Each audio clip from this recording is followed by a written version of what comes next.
درود دوستان، امروز میخوایم یه نگاه کلی به بازار املاک کانادا و میزان نرخ تورم داشته باشیم از دیدگاه اقتصاددان بانک TD Canada Trust و بانک آف مونتریال و همینطور Canadian Real Estate Association.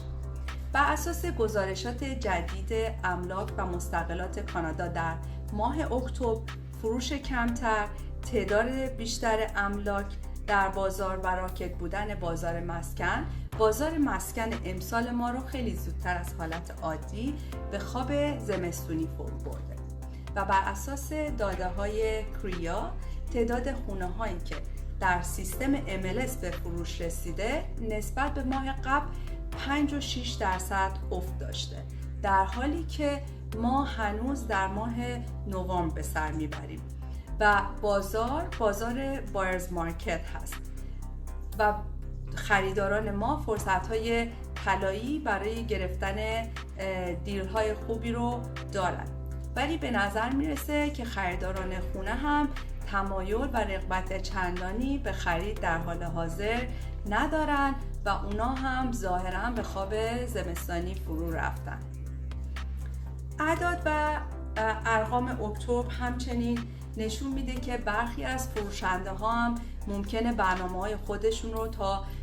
بهار آینده متوقف کنن تا ببینن چه اتفاقی در بازار املاک خواهد افتاد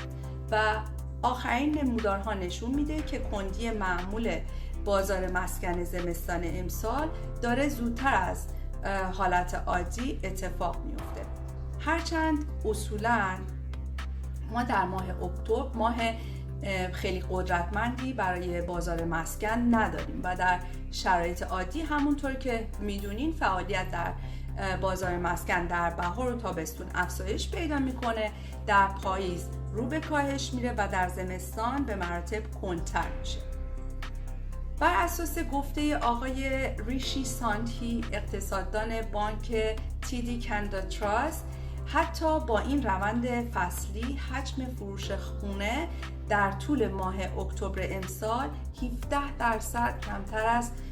سطح پاندمیک بوده و همینطور آقای ریشی سانتی گفتن که قابل تعجب هم نیست که نرخ‌های بهره بالایی که داریم همچنین داره بر فروش مسکن در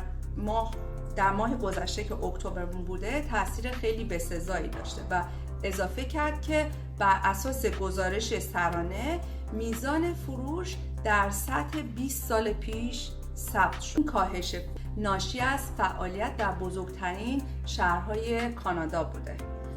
به طور مثال کاهش فعالیت در ونکوور 10%، در ویکتوریا 13%،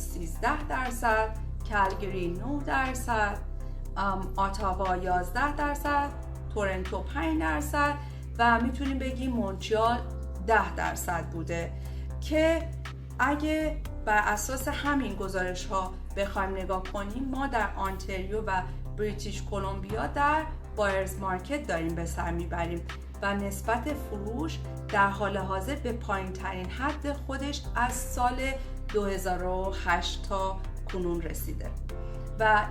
توی جمع‌بندی کلی میتونیم بگیم که قیمت هامون تحرک چندانی ندارن. البته ناگفته نمونه در بعضی نقاط و پاکت هایی در کشور ما به طور قاطعانه شاهد افزایش قیمت بودیم. به طور مثال اگه بخوایم از کلگری صحبت بکنیم میتونیم بگیم که همچنین بازار مسکن دائمی داره و اقتصاد نسبتاً قوی که مردم رو از سراسر کشور داره به شهر کلگری جذب میکنه و بنچمارک پرایس خونه ها در کلگری در از سال گذشته تا الان 9.6% افزایش قیمت داشته که به بالاترین سطح خودش در تاریخ رسیده و همینطور بر اساس گفته اقتصاددان بانک مونتریال آقای رابرت کاویچ بیشترین دلیل بالا بودن تقاضای ملک در کلگری قیمت ها بوده و میتونیم بگیم که قیمت ها در کلگری هنوز هم کمتر از نصف قیمت تورنتو برای یه خونه تک خانواری هست که مردم رو به همین دلیل به خودش جذب میکنه و مردم به اونجا نقل مکان میکنن. و اما اگه بخوایم از آتلانتیک کانادا صحبت کنیم، همینطور تقاضا بالاست. در نیوفنلند، نواسکوشیا، پرنس ادوارد آیلند و نیو برانزویک مردم زیادی به دلیل مقرون به صرفه بودن دارن به اونجا هجوم میبرن و خرید میکنن و قاعدتاً این هم باعث افزایش قیمت ملک شده و بازارمون در دست فروشندگان هست، در حالی که قیمت هامون در بالاترین سطح خودش قرار داره. به طور مثال اگر از شهر مانکتون در استان نیو برانزویک بخوایم صحبت کنیم، ما میبینیم 12%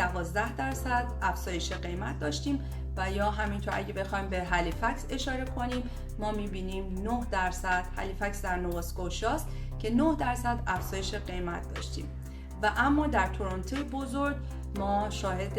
بایرز مارکت هستیم و بیشتر جابجایی بیشتر توی خونه‌های اینتری لول داره انجام میشه و به طور کل بازار تحرک چندان خاصی نداره و میتونیم بگیم فرصت خیلی خوبی هست برای خریدارانی که پول نقد دارن و میخوان وارد بازار بشن. به خصوص با نزدیک شدن دسامبر